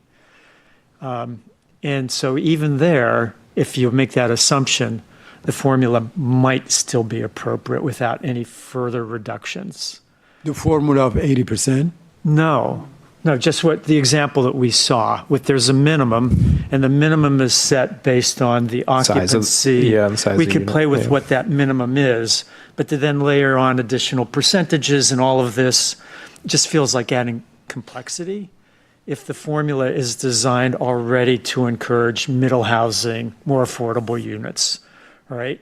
It just provides that automatic incentive without going through maturations of like, oh, we need to, now define these as affordable and this is a percentage. Anything that simplifies things, I think, is the right way to go if possible. And like I said, there's a limit in terms of a very low AMI, which, you're going to have to provide some other means to fund those. And reducing the impact fees won't be sufficient. So that's kind of based on what I know so far without seeing more examples. So do I understand this correctly that if we are to really work within the bookends of the scaling, right, to promote, to focus on the affordability of smaller square footage homes and those naturally being more affordable, that's already accounted for. But when you get down into the deeper levels of affordability, really the 0 to 30% area median income is the band that There's nothing we can do with reducing the impact fees that will make those really affordable at that rate, from what I can tell. Those are usually built generally, from my experience, with Partnerships and such. public dollars. Right. Yeah. So the question I have is, would it make sense for us to look at an impact fee elimination scenario where you're building deep affordability with public dollars? I mentioned that maybe it makes some sense. Right. Okay. Yeah, I mean, but that would be very clearly defined. This is a partnership. It's using public dollars, and therefore, it's like a quick yes, fees are waived, right? It's a very simple formula or policy then. And then I would play around with that minimum in your example to help incentivize the smaller, more affordable units, which was the purpose of the legislation in the first place, right? So like a micro unit that operates like a studio, maybe say, I don't know what micro units are in size, but I'm just going to throw this out there. Say there was a 400 square foot, maybe even a 300 square foot micro unit, which is pretty small. Right. But say somebody was building, a studio that's a 300 square foot studio micro unit. Would you then want to bring it way down for something like that? There's still one person, there's still that PM trip, but those usually might be something that if we had it in the future centered around transit, some sort of bus line. But And then in we get reality, into, you're do not. we want to really encourage a bunch of tiny homes in Sammamish? I would prefer personally to see the smaller units in some sort of affordable, high rise rather than, I've seen a bunch of little tiny units put in some places in Kirkland. I don't think I personally wouldn't want to encourage our code or impact fees to make those like, yeah, let's throw a bunch of in. They're not, I hate to say this, but they're not so Sammamish, like. David, have we had a case of anybody wanted to build a mini, what do we want to call it? We've had inquiries, but I think people, when they realize the sewer infrastructure costs, some of the road improvements that have to go along with them, that they're determined pretty quickly to not be feasible. Usually that's a part of a multi-unit development, and there's only one or two of those studios. What was interesting is the Block 7 in Town Center, where they were proposing as part of the UZDP Phase 1, there's a parking garage that's proposed on Block 7, which is, if you go up the notch and you go straight through the green spine, there's Blocks 5 and 6. Block 7 is just towards the east, down 4th a little ways. And they were actually, at one point in time, and they never got very far with this, they were looking at producing micro housing units on the top deck of the parking garage. That would have been really interesting. That would have been a form of creating a lid on the parking garage that were housing units, that were small micro living units. So a bit related to the micro housing, ADUs are exempt, if I remember right. Remodels are exempt. And I'm wondering if, well, back up a bit. Predictability and consistency is sort of our watchword here. But where we have a remodel of an old cabin, they knock down all the walls except for one and add 3,000 or 4,000 square feet of new construction, but it's a remodel. We have had a longstanding policy of one down, one up is neutral, right? Even in the case of a plat, say you did an assemblage, so you had 4 existing homes and you were going to tear them down and build 16, you'd get credit for 4. Even if those homes were old tear down stock that were, say, 1,200 square foot ramblers and they're being replaced with 4,500, 5,000 square foot homes in a new plat. So that has been the long-standing policy of the city, and I think a good question is, do you want to continue that? How does that work? But then we have the question of nexus and proportionality, and the builder is going to come back and say, well, those trips were already on the road. There were people living in those homes. So how can you prove to me that I'm causing an impact on your transportation network because I'm tearing down a house and building a new one? That's why I asked the question earlier about, does it apply only to new or to replacing existing? Yeah. If I tag into what Mike said, to do this affordable housing, some public money needs to be infused in. Someone needs to subsidize them, otherwise they're not happening. What Evan just said about the new charge that the city is now charging new houses, the $34 per square foot, that equals to over $100,000 per an average house.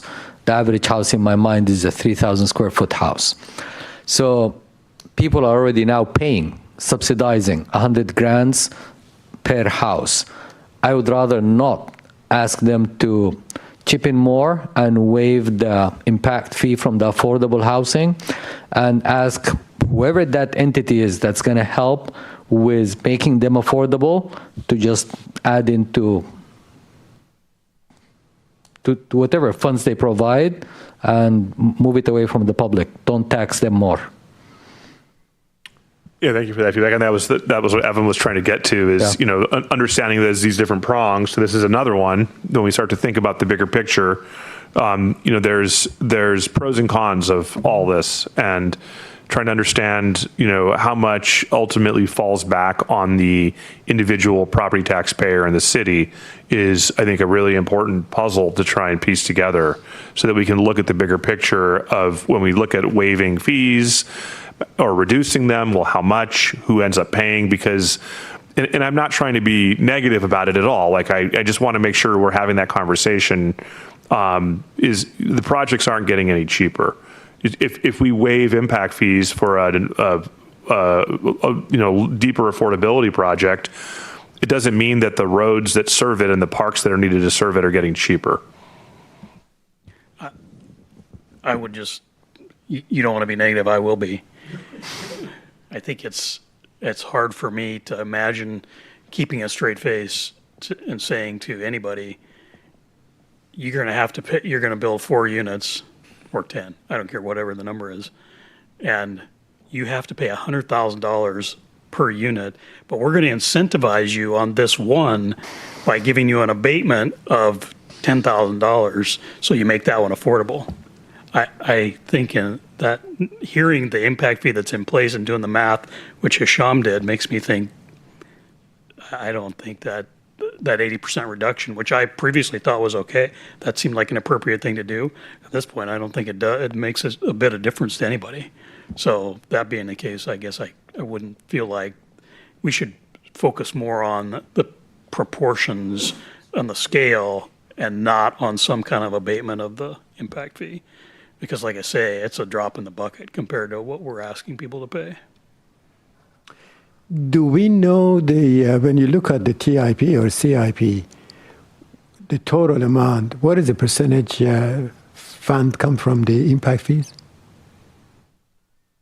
That's a great question that we could come back to you with. I think that's pretty easy to calculate. We just don't have that with us. Because that becomes important. All we're talking about impact fees, but if it is only 10%, it really doesn't make that. This is the revenue collected. That's why You can tell it's not going to be a very big percentage. The thing that kind of caught my attention when I saw this, you look at the ratio when you go back to the 2019, the park impact fee was about 600,000 and the traffic impact fee was about 800,000, right? But then you go from 2021 all the way 2024, the difference between the two completely changes because you look at the last 3-4 years, basically the park impact fee is half of the total traffic impact fees. So what's interesting What is there? the reason? Yeah, so we have builders that pay. They don't always pay them at the same time. So you might pay one but not the other. And so it's really the year of collection that could be skewed. That's part of it. Another part of it is that builders get credit for other system improvements. So that's one of the questions that was asked during the last meeting, and it's in the matrix of responses, is there's a section in the code that offers a credit back to the builder when they make other system network improvements. And so they're not going to be, I don't know the right word, they're not going to be linear or symmetrical to each other because at times one of them is being reduced because of other improvements when a credit's being given. So year over year, they're not going to be completely symmetrical to each other.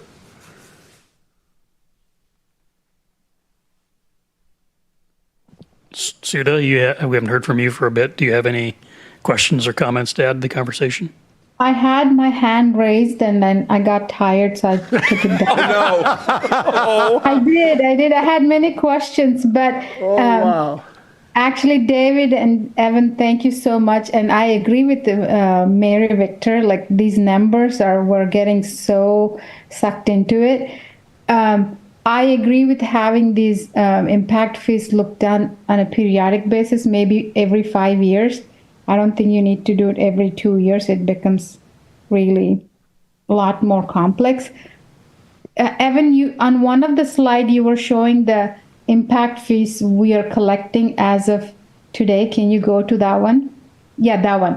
So with your not yours, but whoever is doing the calculations, would it be the same amount of impact fees that city would be collecting? It's just that we're having minimums and maximums. Is that accurate statement?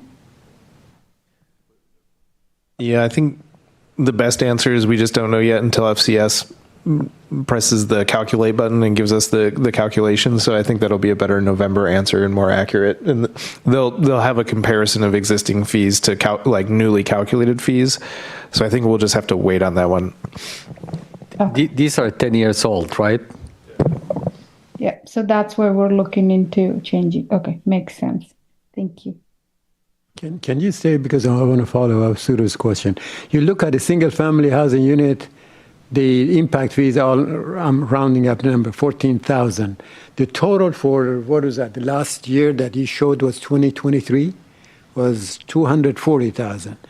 So we only collected the impact fee from, let's say, 10 houses, 10 dwelling units, 10 single family homes. That's it? It was a slow year. Wow. And that doesn't reflect the total permit volume. We see trends where people can't get loans. They don't want to refinance or something like that, right? So they end up doing, we saw a lot of home additions happen that year. So people find other means to accommodate their needs instead of maybe tearing down a house and building a new one or ordering a new one built on a vacant lot or buying a new one from a plat, or builders even building new ones in plats. They know that they're not going to get that product out, so they just don't build the units. So people end up doing remodels, and we have if you were to contrast this against permits issued, you'll see a spike in permits issued because we've had a lot more permits for smaller work. Sorry, Suda, I jumped in. Go ahead. Oh, no, no worries, no worries. And I do want to thank John for his clarification on where these funds are usually going to. That was like an educational moment for me. Thank you, John. One more question is on the eliminating the impact fees for the low income. Evan and David, you might know this. Not just having a tax for the citizens, can the developer get some grant funding or something? Is that even a possibility, or is it always tax to the citizens? In terms of the How we waive the impact fee to the smaller units? right, if we were to waive it or reduce it, that the cost of the infrastructure to serve it is spread around across the tax base, right? That's the issue. I gotcha. Okay. That's generally it. I'm not aware of impact, Other excuse me, avenues. of grant dollars that could account for that.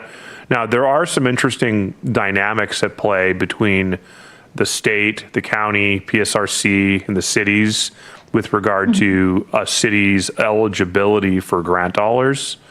And I don't know the degree to which this plays out. However, cities that generally are seen as more favorable because of the types of programs they offer, maybe for affordable housing and reductions of impact fees, could be more attractive to those agencies that control those grant dollars because they're promoting the broader policy interests of those organizations. So a good example is PSRC. PSRC has lots of grant opportunities, and in order to be a good grant applicant, you have to show that your project is closely aligned with the vision, policies, and objectives of that organization, which are generally aligned with the state. So if affordable housing is something that is a huge priority, and we're doing everything we can to try to promote affordable housing in the city, and then we might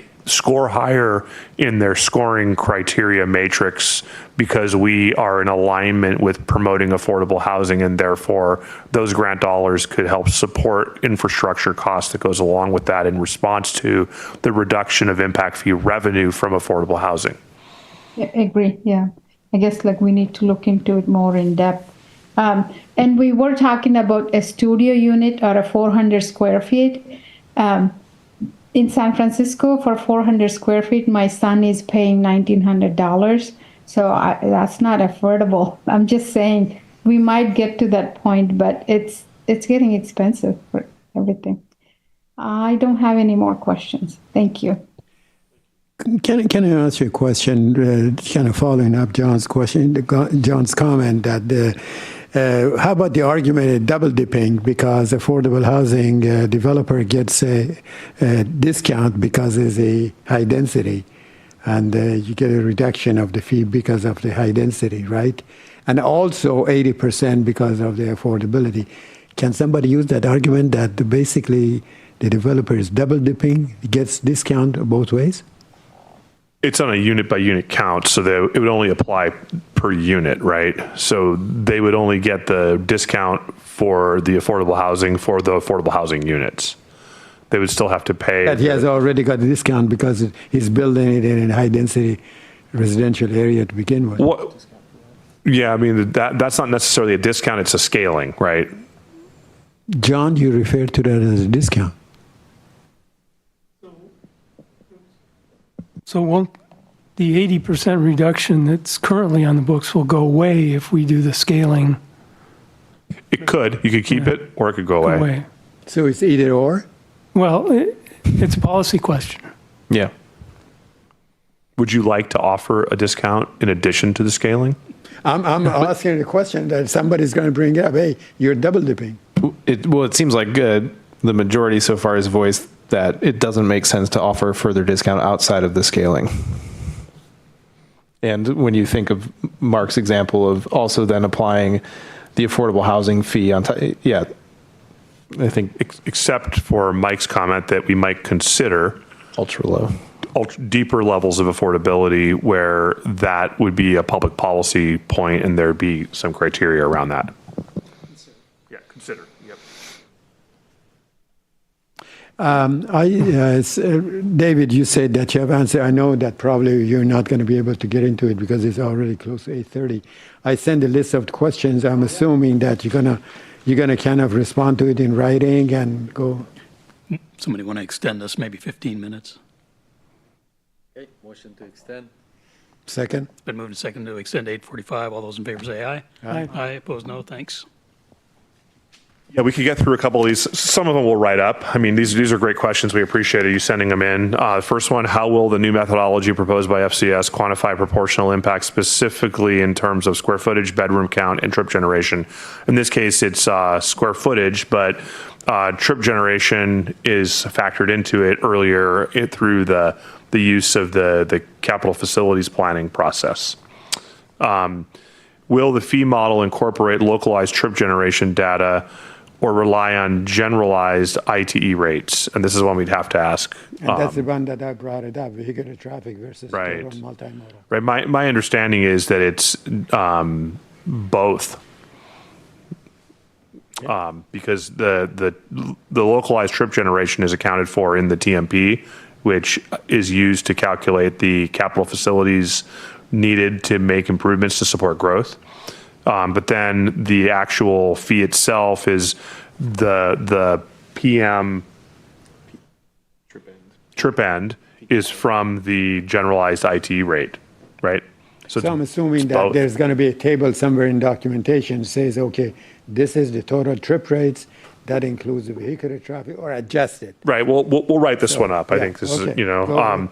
how will the methodology distinguish between accessory dwelling units or townhomes or other residential units in terms of impact? It's scaling by square footage. We went through that. So I feel like that one's answered. Is there a plan to integrate dynamic occupancy data or census-based household size projections into the fee structure? We are not planning to have a dynamic model that adjusts automatically. It's scaled, so in that sense, it is dynamic.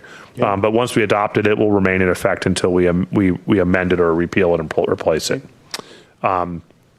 What criteria are used to determine whether a project quantifies as a system improvement under RCW 8202050? This is something our consultant can help with, so we'll definitely have them cover that and come back on that one. Because there are some nuances to that, right? It's what qualifies as a system improvement, and we want to make sure that the professionals are the ones answering that question, not Evan and I. And system improvement should be multimodal. Absolutely. Yeah, that's another question is how multimodal plays into that. The next one is how does the city ensure that capital facilities lists remain current and aligned with projected growth patterns? This is through our budgeting and capital improvement planning process. So, you know, as you know, we have our transportation modeling that we do that accounts for new units being brought in. You know, we track growth very closely. So we have an entire process for that. I'll have our public works staff prepare a short response to that one. Although my answer is it's in the TMP. The next one is, will the updated impact fee structure include a mechanism for periodic recalibration based on infrastructure cost, inflation, or shifting service demands? Absolutely. That's what we talked about, is codifying it so that and identifying a frequency of update. You know, we initially proposed 2 years. We do hear what Suda said, that maybe, you know, 2 years is too frequently. It's complicated and expensive, maybe 5 years. We need to come up with an agreed upon cadence and period of recalculation. There's arguments on both sides, just not 10 years. We don't think that's something we should do again. The next one is, how will the city balance fee reductions for smaller units with the need to fully fund infrastructure for larger developments?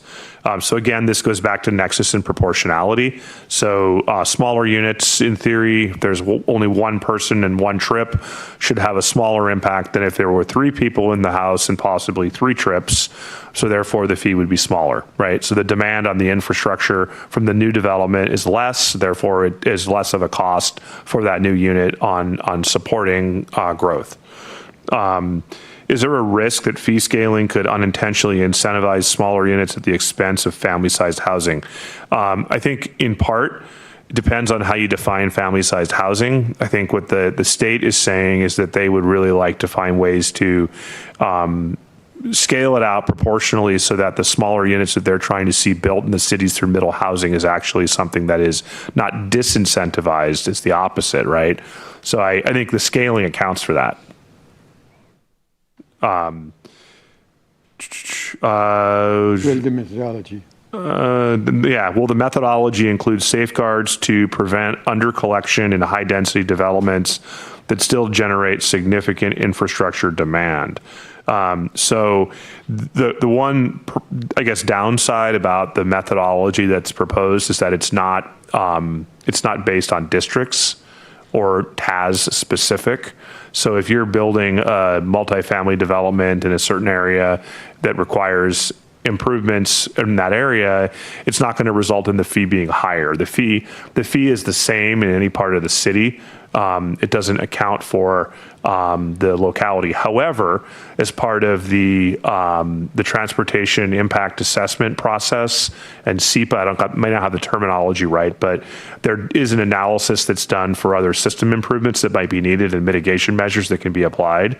So that does account for that beyond the fee itself. So if there is an area that you're building in that has a deficiency noted when the development comes online that the impact fee will not fully address, then there are other mitigation measures that are applied to projects that are. And who would be responsible? That's developer? the traffic engineer. No, The developer has to build it, right? So this should be clarified. That Yeah, no, it's the impact fee doesn't cover everything, and it's not a get out of jail card, so to speak, for the developer. They have to still build those improvements. Okay. How will the city's impact fee update process interface with King County school fee recalibration?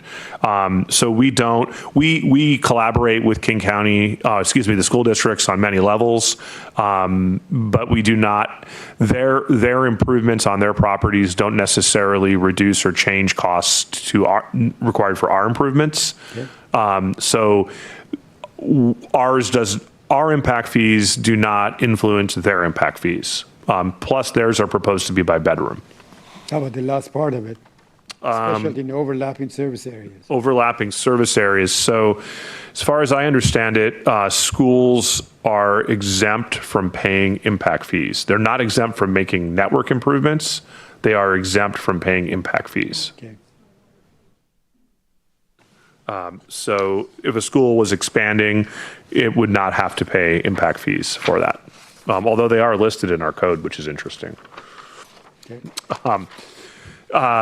Is there a mechanism for reconciling discrepancies between the city's infrastructure priorities and school district capital planning timelines?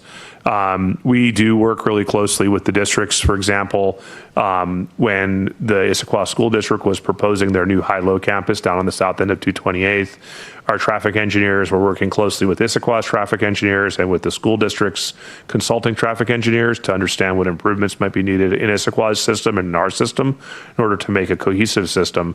And those improvements are part of the requirements for that school project as it moves ahead. They are going to be making frontage improvements and other network improvements in the road system that services it. Some argue not enough. It really depends who you are, but that is the process that we use is the permitting process, and generally it's SEPA. Okay. Let's see, what specific changes to development regulations are being considered to operationalize the new fee schedule? It would go into effect. We already have middle housing in effect, so people can build smaller units already. So this would simply be a partner amendment or a partner update to those that would enhance implementation of middle housing, because now we'd have the scaling that would reflect smaller units. So development regulations will be updated to reflect the changes in impact fees? That's part of this process. There's a code change that goes along with that. That's why I'm asking the question. We're proposing to codify the formulas, right? Add those to the code. Will the city require developers to submit additional data at the permit application stage, e.g. unit size, trip generation estimates? So that is already required to be submitted as part of the permitting process. And that is something that our that the applicant's traffic engineer provides a summary on, and that our traffic engineers review, and that ultimately results in what other system improvements are identified as needed based on the geography. Is that a part of concurrency requirement? That is part of concurrency. It's also part of SEPA, right? The next is how will the city ensure transparency and public understanding of the new fee structure, especially for smaller developers and homeowners? We have been talking about, we actually got some direction from the council last night that they think we should be doing some workshops for people on things like middle housing or But ADUs. ADUs, right. So one thing, we've thought about is that it would be a good opportunity for us to do a training for builders and applicants and anybody interested, and we could record it, post it to the website. We also will make sure to post banners and other things to My Building Permit on our website, people's signatures on their signature blocks that deal with permit applicants to make sure they're aware of the new fee structure. Is also reach out to master builders. Master builders is well aware of this because all the cities are doing it, and they're actually some of the advocates of this, that we're trying to get this passed with the legislature. So they're already spreading the message that cities have. We actually are overdue. We were supposed to have this done by, was it end of June? 6 months following the adoption of our comp plan. Yeah, so we're overdue already, but the risk of litigation on it is very low. By the time somebody litigated it, we'd be done with it. So we just talked a little bit about the legality of the using the square footage versus trip generations, and you made a good point. Is there any way that we can get somebody from the city attorney's office to come and talk to us about when we discussing the final recommendation of the planning commission as far as which methodology to use? Yeah, I'll ask them about that. I think that this is a really good point in the process to provide some form of tutorial on that, because then that can carry forward through the rest of the process and the council as well, right? We don't have to recreate that. So I'll ask, how they could support this. For me, I'm just as good as saying there's case law on it. So what are we going to hear on this on the 18th? This is going to come back on the 18th, right? Next week? No, next week. Until November. Yeah, November 6th is our next date on this. I see. The 18th is about town center plan update. 3 comments. Some of these are less valuable than others. I've been on the planning commission 7 years. This is the closest I've ever gotten to understanding this, and I still don't think I will actually ever understand the math. So good luck educating everybody else. Maybe everybody else is smarter than me. That's very possible, but this is pretty hard to grasp, I think. Second comment, I would encourage that we spend less time talking about schools and school impact fees, because we have no influence over it whatsoever, and we should not talk about it. We agree. Because it's not part of this. That's not our deal. We should not talk about it. We should answer questions that people ask, but I would suggest using our precious, valuable time on the productive part of this. And you can say it about the parks too? No, the parks is absolutely ours, but the schools is not. We have no Oh, I see, control over the because different schools agency whatsoever. is not, okay. Yeah. Okay, I know. Why we spend all this time talking about schools is a mystery to me, because I see, because- people are interested in schools, then they should go talk to the school districts. Right. We collect the money and hand it over to them. It has nothing to do with us. So David's gotten good at explaining it, but it's really not our deal. The real comment here is I'm still bothered by the fact that the purpose of this is to reduce the undue burden on affordable or more affordable units by creating some kind of spread, some proportionality of the fees. But if we're using a scale that I saw that caps out at 3 people and 2,800 square feet, I feel like we're still pushing too much in the wrong direction. Now, I don't think I understand why we can't go to 5,000 square feet and 20 people or whatever, right? But it's difficult for me to envision that that scale shouldn't include 4 people and whatever that number is, 3,300 square feet. And I would really like I will definitely bring this up with the consultant in November to talk about that, because it feels like the scale does not reflect Sammamish. And if we need to go investigate ways to document that, but by doing that, to me, it still feels like then we're being fair to the goal of this, which is to spread the impact fees in a way that makes sense between the smaller or the more diverse units and the kind of typical 4-bedroom, 4-person, 3,000 square foot, 3,500 square foot house. Right now, that scale I saw doesn't feel right to me. So I'd really like to make sure that the one thing out of all of this that, we can argue about the numbers a little bit, but that doesn't feel like it reflects Sammamish. So I've got 3 minutes. Hopefully I won't open a can of worms here. In your matrix, there had been a question apparently in a previous meeting, could we have different impact fees for different parts of the city, i.e. town center? And the response was, doing so would be really complicated, and just my opinion would be to agree with staff evaluation, not to introduce more complexity and uncertainty, and also recognize that down the road we may have some neighborhood center activity. So I just want to put my opinion in the record. Okay. We're at time. Anybody else? Suda? She's still there. Yep. Any last thoughts, Suda? No, I'm good, Chair. Thank you. Okay. So let's move on. Anything we want to say about the calendar? We have a reminder that we have a meeting next week on Thursday, so a week from tomorrow, and then the calendar follows after that. I don't think is there anything worth noting? Nothing unique. Okay. Anything else? Nothing from us. Could somebody move to adjourn? So moved. Second. It's been moved and seconded that we adjourn. All those in favor say aye. Aye. Opposed, no. Thank you, everyone. Have a nice evening.